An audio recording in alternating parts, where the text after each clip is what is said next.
하나님 말씀은 사도행전 14장 21절입니다.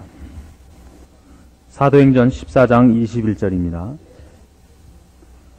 복음을 그 성에서 전하여 많은 사람을 제자로 삼고 루스드라와 이고니온과 안디옥으로 돌아가서 제자들의 마음을 굳게 하여 이 믿음에 거하라 권하고, 또 우리가 하나님 나라에 들어가려면 많은 환난을 겪어야 할 것이라 하고, 각 교회에서 장로들을 택하여 금식 기도하며 저희를 그 믿음 바 주께 부탁하고, 비시디아 가운데로 지나가서 밤빌리아에 이르러 도를 버가에서 전하고 아달리아로 내려가서 거기서 배 타고 안디옥에 이르니, 이곳은 두 사도의 이룬 그 일을 위하여 전에 하나님의 은혜에 부탁하던 곳이라. 이르러 교회를 모아 하나님이 함께 행하신 모든 일과 이방인들에게 믿음의 문을 여신 것을 고하고 제자들과 함께 오래 있습니다. 28절 말씀까지 봉독했습니다. 사도행전 14장 오늘 본 본문 말씀 중에 21절부터 28절까지 내용을 사도행전 13장과 14장 전체에 대한 일종의 결론으로, 또는 사도 바울의 선교 사역에 대한 대체적인 골격으로서 이해하기 위하여 본문으로 채택했습니다. 특별히 저한테 관심을 끌게 한 본문은 27절에 있는 사도 바울의 안디옥 교회로의 돌아와서의 보고문입니다. 이르러 교회를 모아 하나님이 함께 행하신 모든 일과 이방인들에게 믿음의 문을 여신 것을 고했다, 이렇게 되어 있습니다. 이 사도 바울의 첫 번 선교 여행을 통해서 사도 바울은 사실 많은 고난을 당합니다. 어느 곳에를 가든지 유대인들이 유력자들을 선동하고 또 비류들을 선동해서 사도 바울이 하는 일을 방해하며 그의 물리적인 압박을 가하고 또 생명까지도 뺏으려고 들었던 적이 여러 번이나 있었습니다. 14장 5절 보시면 이방인과 유대인과 그 관원들이 두 사도를 능욕하며 돌로 치려고 달려든 적도 있었고, 실제로 루스드라에 이르러서는 19절에 있는 것 같이 유대인들이 안디옥과 이고니온에서 와서 무리를 초인하여 돌로 바울을 쳐서 죽은 줄로 알고 성 밖에 끌어내친 적도 있습니다. 그럼에도 불구하고 사도 바울의 보고는 자신이 얼마나 위험한 처지에 있었는가, 얼마나 고생을 했는가, 위태로웠는가, 적들의 반응이 얼마나 격렬했는가 하는 쪽에 대한 보고는 하나도 없이, 잘 보시는 바와 같이 하나님이 함께 행하신 모든 일과 이방인들에게 믿음의 문을 여신 것을 고했다라고 기록하고 있습니다.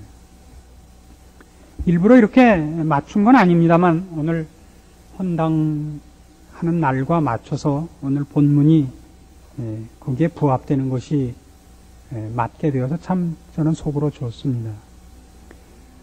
오늘 드리려고 하는 이 말씀들 속에 있는 내용이 여러분에게 도전이 되기를 바라고, 이 교회가 앞으로 어떤 성격과 어떤 색깔과 사명을 가질 것이냐 하는 데 있어서도 교인 여러분이 분명한 기초로 잊지 말고 마음속에 간직하는 내용이 되시기를 바라는 겁니다.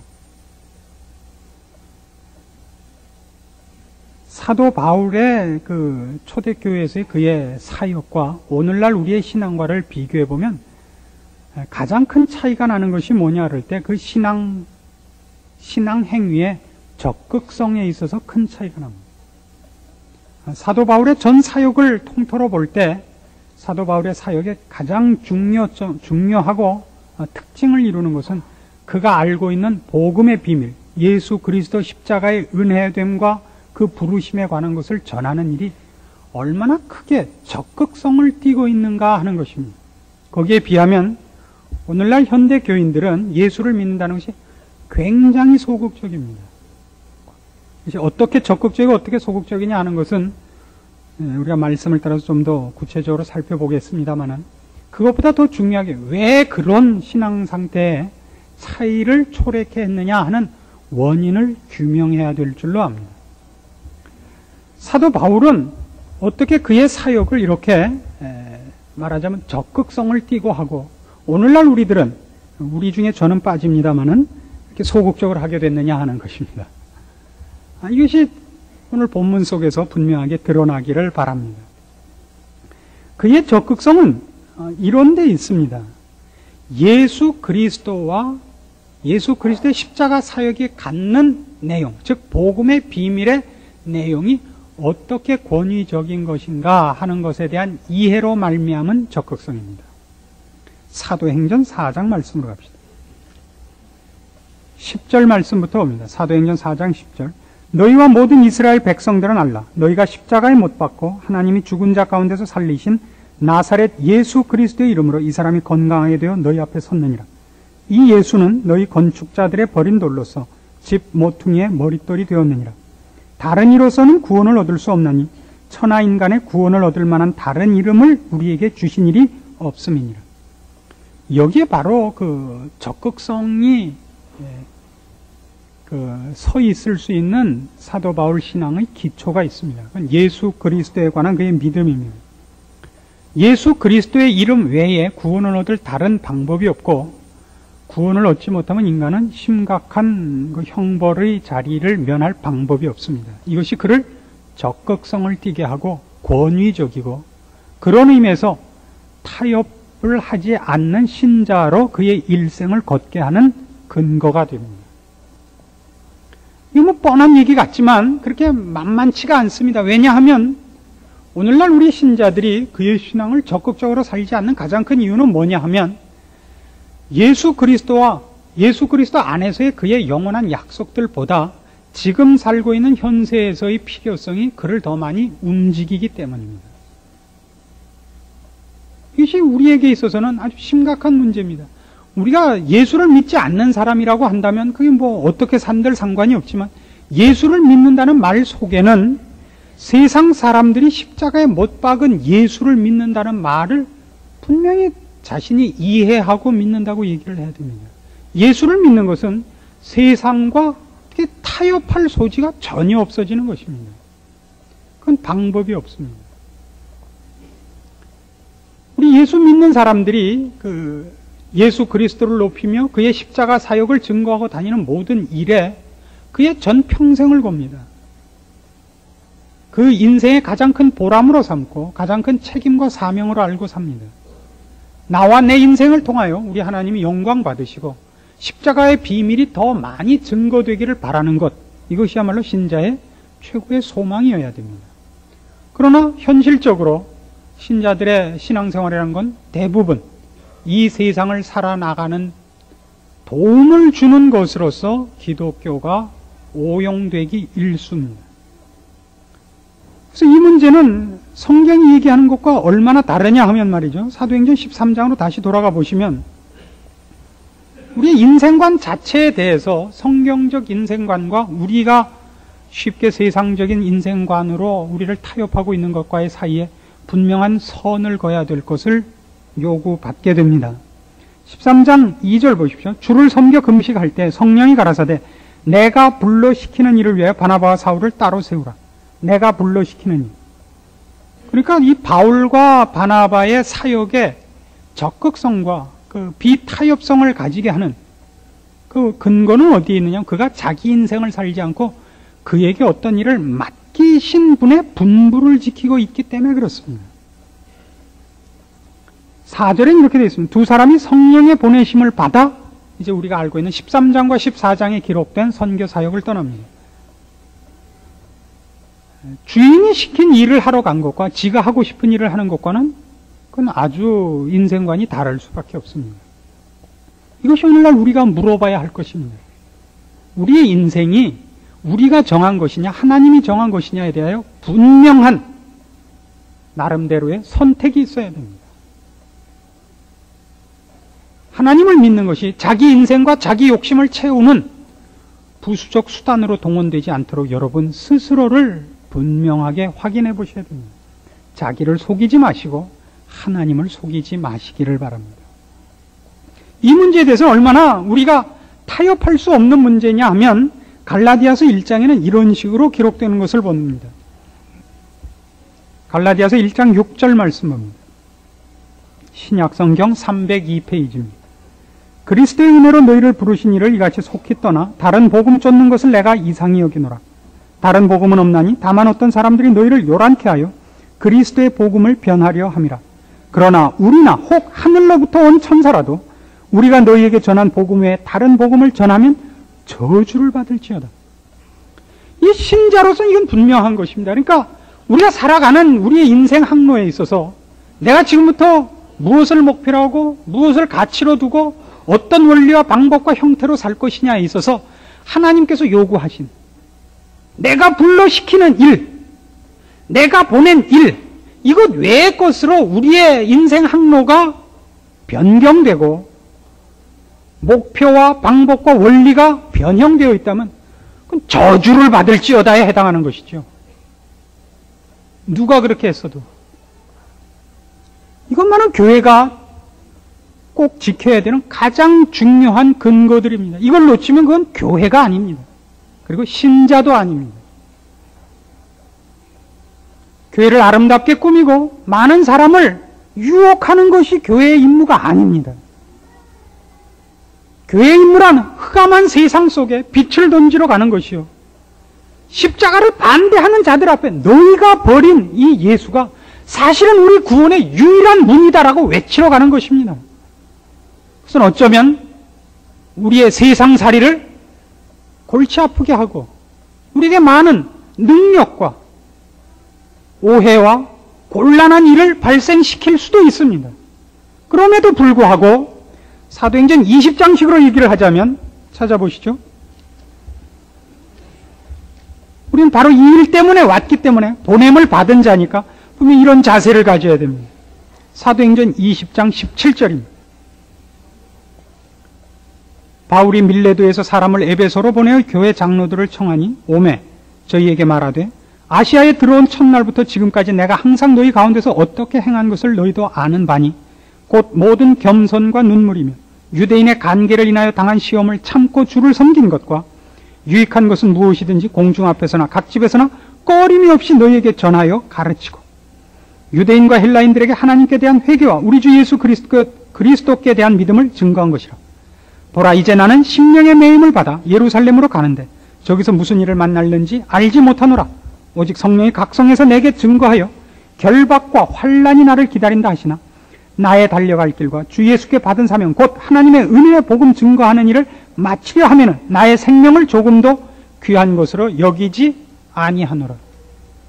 이게 신자의 존재 이유입니다. 그는 보냄을 받고 어떤 책임을 지고 있는 사람입니다. 맡은 자에게 구할 것은 그래서 충성입니다. 우린 맡은 자지 내가 계획하고 내가 시키는 자가 아닙니다. 이것이 교회와 신자들이 그의 인생 속에서 놓치지 않아야 되는 것입니다. 그러나 우리는 세상 가운데서 이런 적극성을 상실합니다. 왜요? 우리가 전하고 우리가 증거해야 되는 것들이 이 세상을 살아나가는 데는 언제나 나에게 손해를 끼칠 것이 자명하기 때문입니다.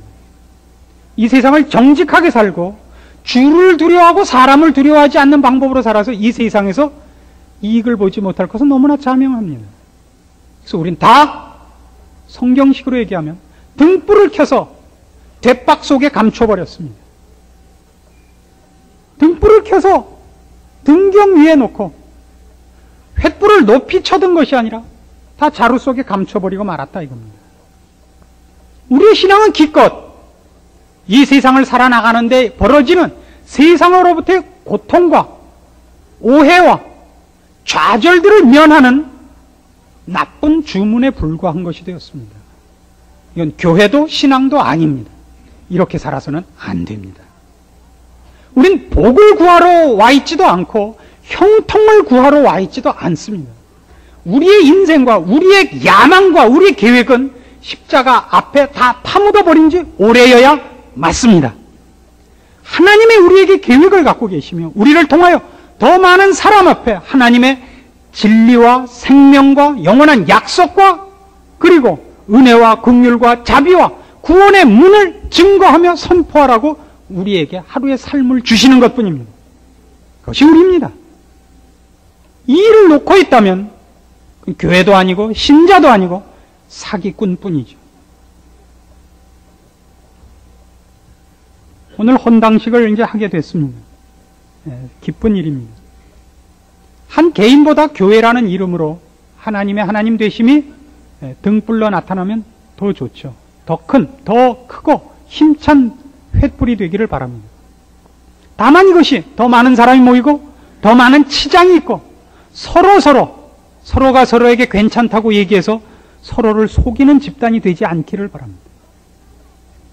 우리는 철저하게 하나님 앞에서 우리의 자신의 책임과 존재 이유와 방법과 원리들에 대하여 묻고 그 말씀을 따라 나를 복종시키는 훈련을 게을리하지 않아야 됩니다.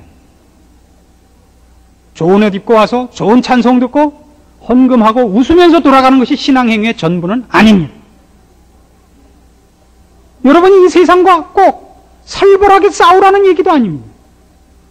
여러분의 빛을 감추지 마시고 여러분이 신자 된 것을 부끄러워하지 마십시오. 정죄하기 위하여 여러분의 신앙을 동원하지는 마십시오. 그러나 타협하여 여러분이 신앙인인 것과 여러분이 영원하고 옳고 바르고 두려운 약속들을 소유하고 있는 사람인 것을 여러분은 적극적으로 증거할 채비를 하고 있으셔야 됩니다. 사도 바울은 이 보고가 그래서 다릅니다. 그가 나가서 한 일은 주께서 그에게 이 구원의 복음을 맡기신 것입니다. 그걸 어느 만큼 자기가 성실히 했느냐에 달려있는 것이지 그가 그 일을 하는 동안에 어떻게 대접을 받았고 혹은 혼이 났고 방해를 받았고 하는 것들은 그 보고서에 올라올 이유가 없는 것입니다. 사도 바울의 전 관심은 그에게 복음의 비밀을 맡긴 것과 그 일을 하나님께서 이방에게까지 허락하신 것을 그가 알고 가서 그의 책임을 다하는 것 외에 없습니다. 그가 그 일을 행하는 데 있어서는 그의 목숨이라도 아까울 것이 없습니다. 그의 목숨이라도. 목숨 때문에 하나님의 부탁하신 일이 2차적인 문제로 넘어가지 않습니다. 하나님의 부탁한 일이 앞이요. 그걸 위하여 당하는 어떤 일도 그에게는 문제가 되는 것이 없는 일로 살아갑니다. 그를 돌로 쳐서도 막을 수 없었고 감옥에 넣어서도 말릴 수 없었고 다른 어떤 세상적인 것으로 유혹해서도 그를 막을 수가 없었습니다. 이것이야말로 신자가 걸어야 되는 분명한 원리들입니다. 이 외의 길은 없습니다. 빌립보서 1장에 가시면 사도 바울이 지금까지 말씀드린 이 일을 조금 더 잘 설명하는 대목과 만납니다. 빌립보서 1장 27절입니다. 오직 너희는 그리스도 복음에 합당하게 생활하라. 이는 내가 너희를 가보나 떠나 있으나 너희가 일심으로 서서 한 뜻으로 복음의 신앙을 위하여 협력하는 일과 아무 일에든지 대적하는 자를 인하여 두려워하지 아니하는 이 일을 듣고자 함이라. 이것이 저희에게는 멸망의 빈거요 너희에게는 구원의 빈거니 이는 하나님께로부터 난 것이니라. 그리스도를 위하여 너희에게 은혜를 주신 것은 다만 그를 믿을 뿐 아니라 또한 그를 위하여 고난도 받게 하심이라. 너희에게도 같은 싸움이 있으니 너희가 내 안에서 본 바요 이제도 내 안에서 듣는 바니라. 어떻게 하라고요? 28절을 다시 한번 보시죠. 아무 일에든지 대적하는 자를 인하여 두려워하지 말아야 합니다. 두려워하지 마십시오. 이 세상이 하나님의 뜻을 막을 수 없으며 우리가 하나님의 사람으로서 존재하는 그 존재 가치와 그 책임 있는 신분과 지위를 뺏을 수 없습니다. 물론 유혹하고 덤벼들 것입니다. 그러나 여러분이 이기셔야 됩니다. 이길 수 있습니다. 이기도록 되어 있습니다. 마치 주님께서 사망 권세를 깨뜨리고 부활하셨듯이 여러분이 십자가로 승리할 것이요 여러분을 대적하는 이들이 십자가 앞에 굴복하는 열매를 얻으실 것입니다. 그것이 신자의 삶의 유일한 목표요 이유요 책임입니다. 그 외의 일은 다 부수적인 것입니다. 여러분 자녀가 공부 잘하는 것, 남편 승진하는 것, 복권 당첨되는 것, 이거 다 부수적인 겁니다. 그것이 우리 인생의 첫 번째 문제가 되거나 여러분을 좌우하는 걸림돌이 되지 않기를 바랍니다. 신자는 신자답게 살아야 하며 하나님의 자녀라는 이름으로서 어느 곳에서나 무슨 일이든지 그의 존재 가치가 인정되어야 됩니다. 30절에 있는 바와 같이 너희에게도 같은 싸움이 있다 그럽니다. 너희가 내 안에서 본 바에 이제도 내 안에서 듣는 바니라. 이 이것을 위하여 사도 바울은 끊임없이 싸워나가고 있습니다. 이 세상이 사도 바울을 방해하되 악한 도전에 대하여 악한 것으로 그들과 싸우지 않습니다. 왜요? 예수 그리스도의 구원의 문 되시는 것과 하나님이 우리를 사랑하시고 구원으로 우리를 초대하시는 것을 전할 뿐 자기를 방어하거나 이 세상에서의 자기 지위를, 자존심을 지키기 위한 싸움으로서 자기를 방어하는 일을 하지 않습니다. 이것이 신자가 겪는 싸움입니다. 남이 나를 뭐라고 하든지 그것을 변명하고 대꾸하다가 신자로서 받은 바 책임 있는 것을 놓고 이 싸움에 말려나가는 일에 가지 않을 싸움을 해야 되는 겁니다. 그 싸움하다가 우리는 신자로서의 싸움을 놓치는 겁니다. 쟤는 학교에서는 그렇게 학교 다닐 때는 공부 잘하고 똑똑한 척 하대. 이상한 남편 만나갖고 저 그렇게 됐어. 그 말 듣기 싫어가지고 너만 잘났냐 나도 잘났다 이거 증명하느라고 온 평생을 보내느라고 기도하는 것도 언제나 이거밖에 없죠. 하나님 저 왼수보다 내가 잘나게 해주십시오. 이것 외에는 기도 제목도 없고 욕심도 없고 헌금을 내는 이유도 다르게 하는 이유도 아무것도 없는 거예요. 애를 채찍질하는 것도 쟤네 부모보다 우리가 더 공부 잘하는데 왜 쟤네 자식보다 우리 새끼가 못하냐 이 싸움밖에 없는 싸움에 말려들어서 모든 인생을 자기 증명하고 악에게 도전받아 악으로 악을 대하는 싸움으로 온 평생을 보내고 돌아가시기 직전에야 아이코 내가 잘못 살았구나를 알고 유언은 뭐라고 하고 죽어요. 너희는 그렇게 살지 마라. 그게 전부라고요. 이와 같이 가난한 인생은 없습니다. 그렇게 할 바에는 여러분이 아예 예수를 지금 믿지 마시고 세상 나가서 재미있게 사시다가 죽기 30초 전에 그때 빨리 회개하면 됩니다. 그러면 지금도 행복하게 살고 천국 가서 물론 이제 수의실 옆에 계시게 되겠습니다만은 도무지 갈등이 없습니다. 오늘날 이 세대에 한국 교계, 한국 사회에 기독교가 그 몫을 못하기 때문에 벌어지는 참상을 보십시오. 소돔 고모라의 재판이지 뭐 다른 게 있습니까? 왜 그렇다고요? 신자가 하나도 영적인 차원에서의 증인으로 서 있지 않습니다. 아무도 그의 횃불을 들고 있지 않고 그의 소금된 구실을 하고 있지 않습니다. 세상 사람 보고 물어보십시오. 예수 믿는 사람이 어떤 사람이에요? 거기서 그러죠. 가장 똑똑하고 가장 약삭 빠른 사람이 예수 믿는 사람이다 이거예요. 세상에서 좋은 건 세상의 것 다 빨아먹고 또 내세에서 좋은 것도 하나도 안 놓치고 살죠. 어쩌면 그렇게 우리는 세상살이만도 바쁜데 세상에서 좋은 것도 언제나 앞장서 있고 예수 믿어서 좋은 것도 앞장서 있고 그래서 교회를 왜 안 가느냐? 교회 가면 그 왼수들이 세상에서도 우리를 앞질렀는데 교회에서도 앞질러 있는 거 꼴 보기 싫어서 그렇지만 지옥 가면 어떡합니까? 천국 가서 영원히 살죠. 천국에도 가면 영원토록 그놈들 밑바닥에서 관세 받을 거 생각하면 내가 못 가겠다 이거. 이게 예수 믿는 사람이에요. 약삭 빠른 사람들. 보냄을 받은 것도 아니고 분부받은 사명도 없는 겁니다. 그리고도 스스로 나는 예수를 믿노라, 나는 천국에 내 영원한 소망이 있노라 라고 스스로를 속이고 있습니다. 근데 속는 줄 모르고 있죠. 그날에 많은 사람이 나에게 이르기를 주여 주여 우리가 주의 이름으로 선지자 노릇하고 주의 이름으로 귀신을 쫓아내고 주의 이름으로 많은 권능을 행치 아니하였나이까 하리니 내가 그때 저희들에게 밝히 말하되 내가 너희를 도무지 알지 못하노니 불법을 행하는 자들아 내게서 떠나가라 하리라. 거기에 여러분이 거의 저척될 것 같습니다. 걱정스러운 일입니다. 예수를 믿고 신앙생활을 한다는 것은 여러분이 심리적인 평안을 얻게 하기 위한 그런 주술적인 효과를 갖는 것은 안 됩니다. 목사한테 양복이나 한 벌 사주고 좋은 말 듣고 식사 한 번 대접하고 축복받아내고 그렇게 서로가 서로를 위로하고 서로 잘했다 그러면서 사는 그런 것이 아닙니다.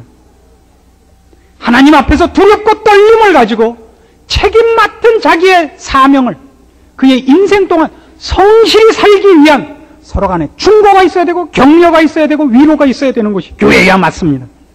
그 외의 것을 기대한다면 잘못 오신 겁니다. 교회가 그러지 않는 것에 대하여 우리가 슬퍼해야지. 교회가 하나님의 말씀을 전하고 우리의 영혼을 각성시키며 분발할 것을 요구하며 세상에게 지지 말고 환난과 궁핍과 곤경을 두려워하지 말라고 하는 것을 기쁨으로 받을 줄 알아야 됩니다. 요즘 그런 거 기뻐하지 않습니다.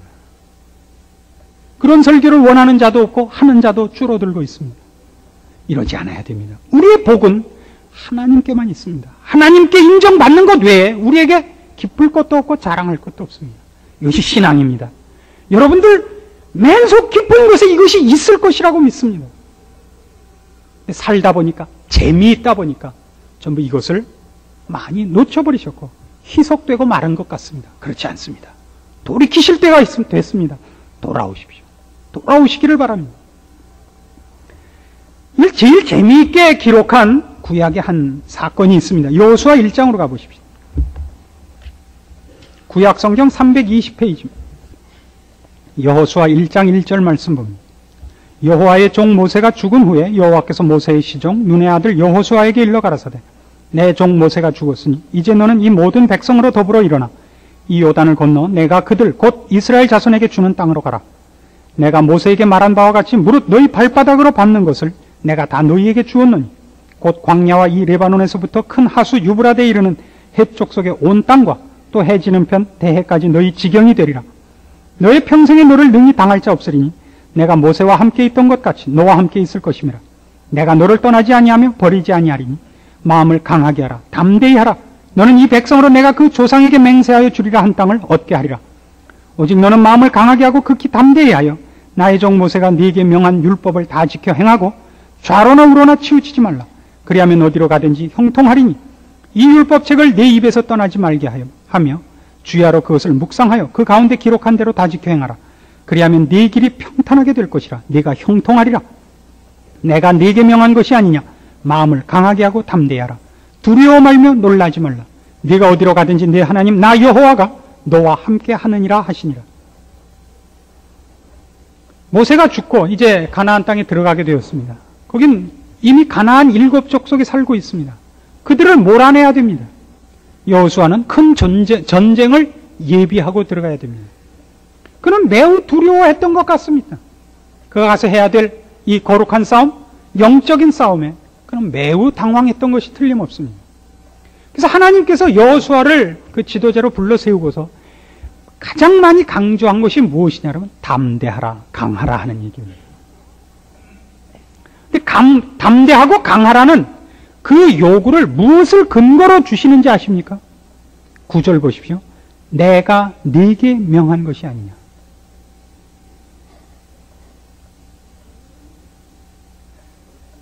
5절에 있는 식으로 얘기를 하면 너의 평생에 너를 능히 당할 자가 없으니 내가 모세와 함께 있던 것 같이 너와 함께 있을 것임이라. 내가 너를 떠나지 아니하며 버리지 아니하리라. 이것이 유일한 근거입니다. 그래서 결국 우리의 신앙이 적극성을 띠지 못하는 부분에 대하여 근본적인 질문을 던지면 이 싸움이 됩니다. 하나님이 내 편을 드는 것 갖고는 불안하다는 얘기가 됩니다. 하나님이 나에게 살라는 신앙인으로서의 삶을 왜 살지 않느냐? 하나님께서 지금 그렇게 얘기하시는 겁니다. 내가 네게 명한 것이 아니냐. 마음을 강하게 하고 담대해라. 하나님이 내 편 되는 것 같고는 저는 이 일 못하겠습니다. 그런 얘기가 됩니다. 그러면 근본적으로 이런 문제가 되죠. 도대체 하나님을 믿는다는 말을 하는 신자입니까? 하나님을 믿고 경배한다는 말을 할 수가 없게 되죠. 하나님보다 누가 더 무서운 겁니까? 세상이 더 무섭죠. 하나님이 함께 하시는 것보다 돈이 더 무섭죠. 하나님의 심판보다 세상 심판이 더 무서운 것이 된 것밖에 되질 않습니다. 우린 다시 돌이켜야 됩니다. 하나님을 믿으십니까? 온천한 만물을 지으시고 주관하시고 인생의 생사화복을 주관하시는 분으로 믿습니까? 그거 봐요. 아멘 안 하죠. 그건 솔직한 겁니다마는 그 솔직한 걸로 구원을 얻진 못합니다. 하나님만이 여러분의 하나님이십니다. 하나님이 여러분 편이며 하나님이 여러분과 함께 하시는 것이 여러분의 힘이어야 됩니다. 더 이상 필요한 힘은 없습니다. 그래서 더욱더 그분이 함께 하시며 명령을 주셨으니 그 명령대로 살아야 할 것이 우리의 책임입니다. 틀린 말 하나도 없죠. 왜 그렇게 안 사십니까? 여기서 우리는 각자 자신을 돌아볼 필요를 느낍니다. 우리의 신앙은 어쩌다 이렇게 됐습니까? 어쩌다 잘 먹고 잘 살고 잘 노는 것이 우리 인생의 목표가 됐고 그것 때문에 슬그머니 우리에게 쥐어진 횃불을 감춰야만 되게까지 밀려왔습니까? 불행한 일입니다. 통곡할 일이고 이건 가장 큰 위험입니다. 오늘날 한국 사회의 제일 큰 위험이 뭐냐 그러면 학생운동이나 무슨 좌경화나 이북 공산당이나 저 나쁜 미국 놈들이나 어떤 것도 아니라고 생각합니다. 한국 교회가 그 영역과 하나님의 권위를 놓치고 있는 것이라고 얘기할 수밖에 없습니다. 여러분이 하나님을 두려워하지 않고 살아나지 않으면 교회가 하나님을 영광 드러내는 일에 항복하여 쓰임받고 있지 않습니다. 치장만 하고 있죠. 목사는 그의 능력을 세상적으로 인정받기 위해서 교회를 키우고 있고 신자들은 심리적인 위안을 받기 위하여 교회에 나올 뿐이지 하나님을 무서워하거나 하나님 말씀으로 그 생명된 원칙으로 삼고 있지 않습니다. 서로 웃고 살죠. 안 됩니다. 그러시지 마십시오. 나쁜 것이요 벌받을 일이요 하나님 싫어하는 것입니다. 하나님이 미워하면 멀쩡한 날에도 날벼락이 떨어집니다. 여러분의 복과 생명을 지키기 위해서라도 하나님 편을 드십시오. 빨리 돌이키십시오. 하루만큼이라도 빨리 돌이키시면 그만큼 이익입니다. 여러분의 삶 속에 여러분이 세상으로부터 어떤 대접을 받았느냐가 여러분을 흔들지 못하게 하십시오. 돌로 맞고 능욕을 당하고 환난과 고통 속에 있었으나 그것이 사도 바울에게 있어서 그의 길을 가는데 조금도 영향을 미치지 못하는 것이었습니다. 그에겐 단 하나의 관심밖에 없습니다. 하나님께서 구원의 문을 모든 사람에게 여셨도다. 나에게 이 은혜의 복음을 전하게 하며 이 긍휼을 전하게 하셨도다. 내 말을 듣고 돌아오는 자가 있었도다. 이것 외에 그의 관심이 없습니다. 여러분의 생애에서도 여러분이 세상에게 어떤 대접을 받았느냐가 아니라 여러분을 통하여 어떻게 하나님 나라가 확장되며 하나님의 존귀하심이 드러나며 어떻게 죽어가던 영혼들이 하나님 앞으로 돌아오는 일들이 여러분을 통하여 열매 맺는가로 여러분을 점검하셔야 됩니다. 그것으로부터 여러분의 인생을 가치 있게 여기셔야 됩니다. 그 외에 어느 것도 여러분의 인생을 흔들지 못하게 하십시오. 스스로 속이지 마시고 하나님을 속이지 마십시오. 제 정신이 말짱한 한은 저희 교회는 이런 식으로 하렵니다. 영적인 것과 하나님 높이는 것을 그 모든 내용으로 삼고 칼라로 하고 성격으로 하겠습니다. 그리고 그 일이 잘 시행되지 않는 한 이렇게 언성을 높일 수밖에 없습니다. 그리고 이것이 싫으시면 좋게 말해주는 교회로 얼른 바꿔주십시오. 이 말씀을 듣고 여러분이 하나님 앞에 돌아오시기를 바라고 여러분의 인생을 하나님 앞에서 점검하시기를 바라고 그래서 여러분이 하나님 앞에 인정받는 인생들이 되기를 바랍니다. 하나님이 기억하는 영혼들이 되기를 바랍니다. 목사하고 친할 필요는 개뿔도 없습니다. 하나님하고 친하십시오. 교회에 와서 재지 마시고 하나님 앞에서 여러분이 쓸모있는 인간이 되시고 쓸모있는 인생이 되십시오. 여러분의 인생 속에 하나님이 더 많이 나타나시고 만족하여 여러분의 인생을 쓰실 수 있는 분들이 되십시오. 그거 외의 일들은 교회에 와서 요구하지 마십시오. 기도하십시다. 하나님 아버지 은혜를 감사합니다. 하나님께서 우리에게 평화를 주러 오신 것이 아니라 검을 주러 왔다고 하셨나이다.